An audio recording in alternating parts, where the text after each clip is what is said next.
પછી એમને કઈ એમ પૂછ્યું કે હું આ દવા લઉં છું. પછી એક દિવસ ચંદનબેનને મારા ઘરે લઈને આવ્યા એવા ચલો મારી જેરાણીને એને ચલાતું નથી તે ચાલી શકે.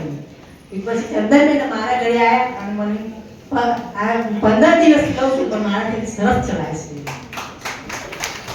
ટ્રાય કરતો 15 દિવસમાં તરત સારું જશે. બધા જય શ્રી કૃષ્ણ. મણિભાઈ મારા યોગ શિક્ષક છે અને મણિભાઈ દ્વારા ચંદનબેન પાસે એમને લાવવામાં આવ્યા. પણ ચંદનબેન આયા એટલે જેમ પેલા સાહેબે કહ્યું ને કે ચંદનબેન તો ચંદન જેવી સુવાસ વાળા છે. એટલે ચંદનબેનની વાત સાંભળી એમને બધું માપ્યું અને એમની વાત સાંભળી અને તરત જ મેં તો કોઈનું પૂછવાવાળી રાખી નથી. બેન મને મોજ આપી હોય એમ એટલે એમને મને શરૂ કરી દીધું એમ.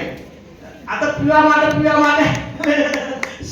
એટલે પીધું ત્યાં ન્યુટ્રિશન અને મને પેલા દિવસ સારું લાગ્યું એટલે હું 5 દિવસ પીધું અને 5 દિવસ પછી હું મારા દિયરના ઘેર ગઈ હતી ત્યારે મારા દિયરાણી બધા બેઠા હતા તો કે બાકી તમારા ચહેરા પર સ્ફૂર્તિ લાગે છે.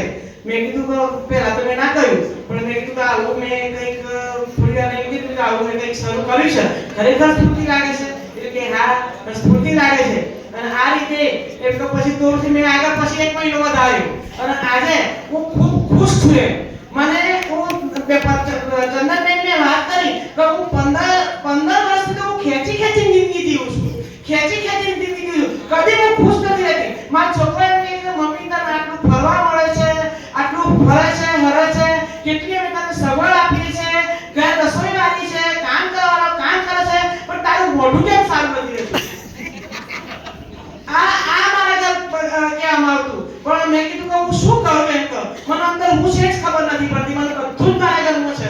મારી દીકરી તો મને વારંવાર લડતી કે તારું મોઢું જોઈને મને આરામ નથી થતું એમ. ખરેખર એક ઉપર મારા ભા બિહારી લાગે છે પણ તને જોઈને મને આરામ નથી થતું. હવે મને શું તકલીફ હતી મને ખબર એમ.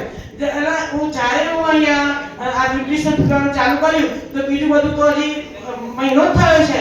બીજું બધું તો સુધારો થશે પણ હું ખુશ રહું છું એ પહેલો સુધારો છે મારો. જોરદાર તારીફ આપતો એના માટે